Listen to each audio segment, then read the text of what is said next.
Good evening বন্ধুরা। আজ হলো 25 এপ্রিল শনিবার। আজকের সন্ধ্যার বরাক উপত্যকা তথা আসামের গুরুত্বপূর্ণ বিশেষ বিশেষ খবর হলো কাছাড় জেলার শিলচরে জেলা আইনি পরিষেবা কর্তৃপক্ষ আগামী 18 জুলাই একটি বিশেষ লোক আদালতের আয়োজন করছে।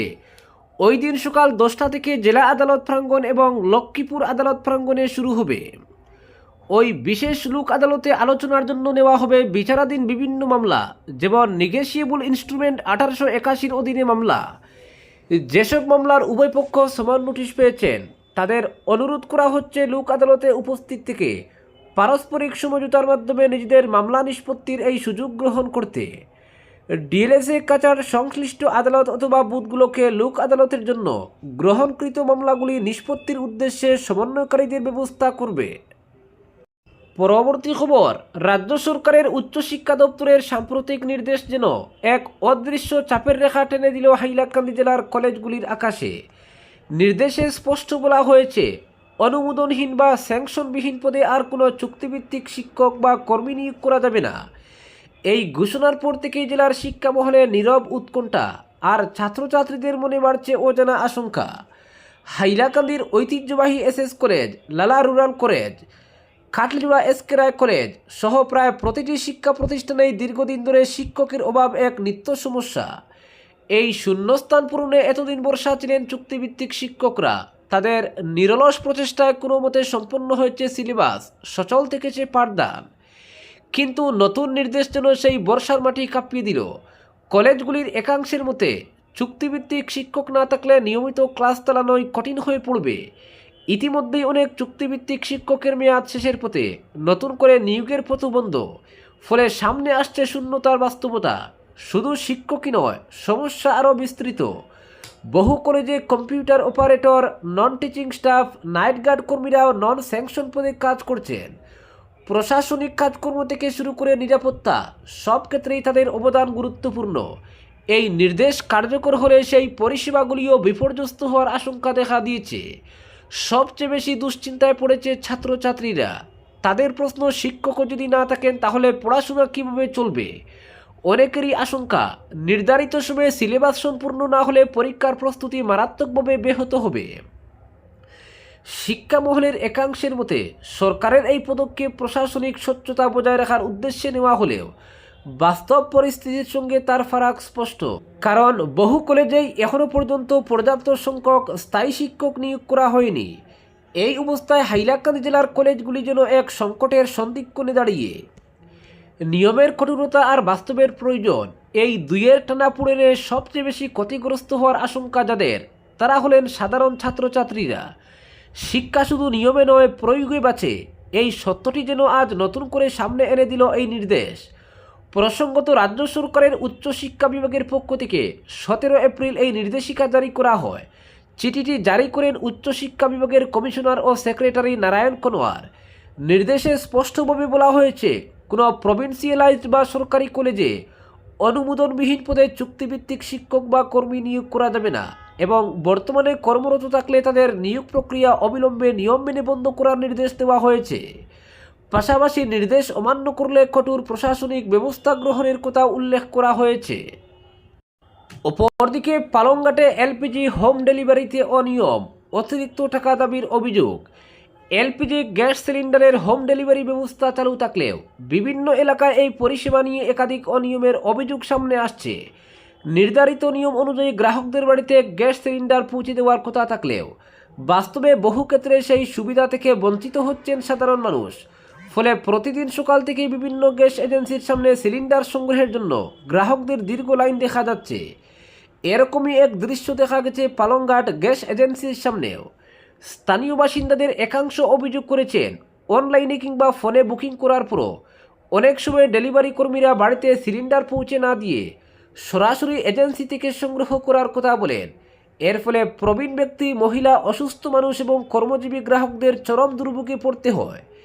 কেউ কেউ অফিসে যাওয়ার আগে ঘন্টার পর ঘন্টা লাইনে দাঁড়িয়ে সিলিন্ডার নিতে বাধ্য হচ্ছেন। আরও অভিযোগ রয়েছে, বুকিংয়ের পর নির্ধারিত সময়ের মধ্যে গ্যাস সিলিন্ডার সরবরাহ না হওয়ায় বহু পরিবার দৈনন্দিন রান্নাবান্নার কাজে সমস্যায় পড়ছেন। অনেকেই জানিয়েছেন, বুকিং করার পর 3 থেকে 5 দিন পর্যন্ত অপেক্ষা করতে হচ্ছে। ফলে রান্নার কাজ ব্যাহত হচ্ছে এবং বিকল্প ব্যবস্থার জন্য অতিরিক্ত খরচও গুনতে হচ্ছে। শুধু পরিষেবার বিলম্বই নয়, কিছু এলাকায় বিলের বাইরে অতিরিক্ত টাকা দাবি করার অভিযোগও উঠেছে। কয়েকজন গ্রাহকের বক্তব্য, ডেলিভারি কর্মীরা গাড়ি ভাড়া, ডেলিভারি চার্জ কিংবা বহন খরচ নামে অতিরিক্ত 20 থেকে 50 টাকা পর্যন্ত নিচ্ছেন। কখনো কখনো এই পরিমাণ আরও বেশি হচ্ছে বলে অভিযোগ। ভোক্তাদের দাবি, সরকারি নিয়ম অনুযায়ী গৃহস্থলীর এলপিজি গ্যাস সিলিন্ডারের ক্ষেত্রে যে মূল্য বিল বা ইনভয়েসে উল্লেখ থাকে, গ্রাহকদের কাছ থেকে সাধারণত সেই পরিমাণ অর্থই নেওয়ার কথা। বিলের বাইরে অতিরিক্ত অর্থ আদায় নিয়ম বহির্ভূত, কিন্তু অনেক গ্রাহক সঠিক তথ্য না জানার কারণে বাধ্য হয়ে অতিরিক্ত টাকা দিচ্ছেন, যার ফলে তাদের আর্থিক ক্ষতি হচ্ছে। নাম প্রকাশে অনিচ্ছুক এক গ্রাহক জানান, তিনি বিষয়টি যাচাই করতে অনলাইনে একটি গ্যাস সিলিন্ডার বুকিং করে অগ্রিম অর্থ প্রদান করেন। উদ্দেশ্য ছিল নির্ধারিত নিয়ম অনুযায়ী হোম ডেলিভারি পরিষেবা পান কিনা তা দেখা, কিন্তু বুকিংয়ের 5 দিন পরও তার বাড়িতে সিলিন্ডার পৌঁছায়নি। তিনি ইতিমধ্যে 3 বার অনলাইনে অভিযোগ জানিয়েছেন বলেও দাবি করেন। সচেতন নাগরিকদের মতে, গ্যাস সিলিন্ডার গ্রহণের সময় গ্রাহকদের কিছু বিষয়ে সতর্ক থাকা অত্যন্ত জরুরি, যেমন বিল যাচাই করা, সিলিন্ডারের ওজন পরীক্ষা করা, সিল ঠিক আছে কিনা দেখা, বিলের তারিখ ও মূল্য মিলিয়ে নেওয়া। যদি বিলের বাইরে অতিরিক্ত অর্থ দাবি করা হয় তাহলে অবশ্যই রসিদ চাইতে হবে।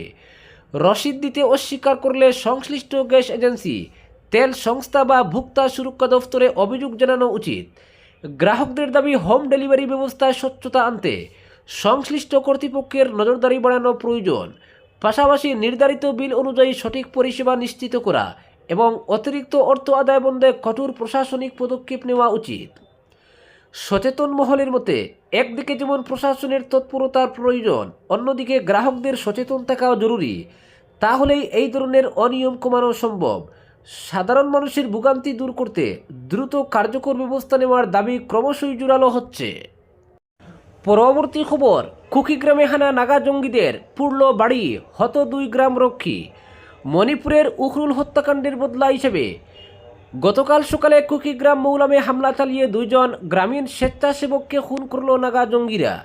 একই সঙ্গে ওই দিন সকালেই উখরুল জেলার সংপাল গ্রামে ঢুকে বেশ কিছু বাড়িতে অগ্নিসংযোগও করেছে জঙ্গিরা।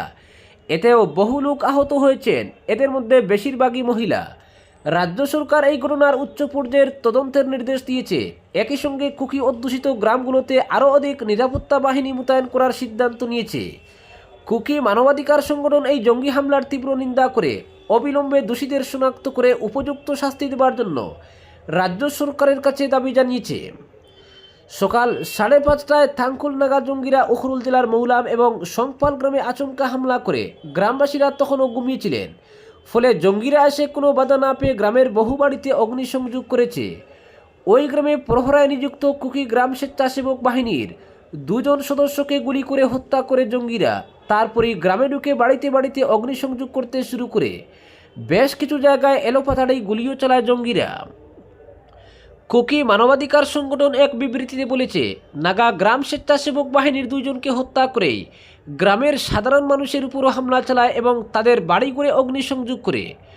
কুকি গ্রামের কিছু পুরুষ শিকারী বন্দুক দিয়ে জঙ্গিদের উদ্দেশ্যে পাল্টা গুলি চালালেও একজন জঙ্গি প্রাণ হারায়। মানবাধিকার সংগঠনটির অভিযোগ, এটা নাগা জঙ্গিদের পরিকল্পিত আক্রমণ। পরিকল্পনা মাফিক ভোররাতেই তারা হামলা চালিয়ে গ্রামের অনেক নিরীহ মানুষকে আহত করে আবার পালিয়ে যায়। তাদের দাবি, অবিলম্বে এই স্পর্শকাতর এলাকায় কেন্দ্রীয় সশস্ত্র পুলিশ বাহিনী মোতায়েন করতে হবে। যে সমস্ত এলাকায় নাগা এবং কুকিদের বসতি রয়েছে সেখানে স্থায়ীভাবে প্রহরার ব্যবস্থা করতে হবে। তাছাড়া যারা জঙ্গি আক্রমণে নিহত এবং আহত হয়েছেন তাদের জন্য পর্যাপ্ত ক্ষতিপূরণ দেওয়ার জন্য কুকি সংগঠনগুলো রাজ্য সরকারের কাছে দাবি জানিয়েছে। পরবর্তী খবর, হলিচূড়ায় জনতার হাতে আটক 3 ব্যক্তি গরু চুর চক্রের সঙ্গে জড়িত নন, দাবি পরিবারের। ধলাই থানার অন্তর্গত হলিচূড়া সোমবাড়ি বাজার এলাকায় কোনো গরু চুরির ঘটনা নয় বলে দাবি করেন গ্রেফতার হওয়া মনিরুদ্দিন লস্করের ভাই হাজি শরীফুদ্দিন লস্কর। আজ তিনি সাংবাদিক ডেকে পুরো ঘটনাটি তুলে ধরেন। বলেন, মনিরুদ্দিন স্থানীয় লোকদের কাছ থেকে গরু ক্রয় করে কিছুদিন লালন পালন করে ফের বিক্রি করে 2 টাকা উপার্জন করেন। সম্প্রতি লোকনাথপুরের আইন উদ্দিনের কাছ থেকে একটি গরু কিনে দেখাশোনার জন্য ভবানীপুরের আহমদ হোসেনের কাছে মোট 4টি গরু দিয়েছিলেন। মাস 3 পর এনে বিক্রি করে কিছু টাকা রোজগার করবেন, এই উদ্দেশ্য ছিল মনিরুদ্দিনের।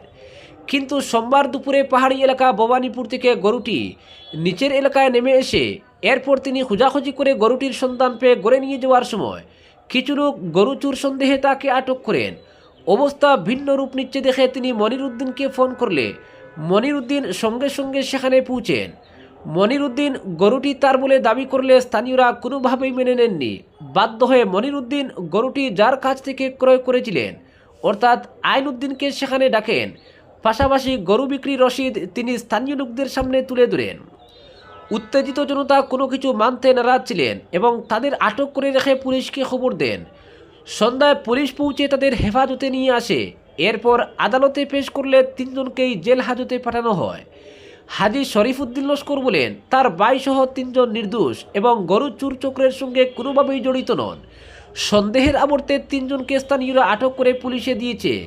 তিনি বলেন প্রয়োজনে সব নথিপত্র পেশ করবেন, পাশাপাশি সঠিক তদন্তের দাবি জানান তিনি। আজকের বিশেষ সংবাদ এখানেই সমাপ্ত।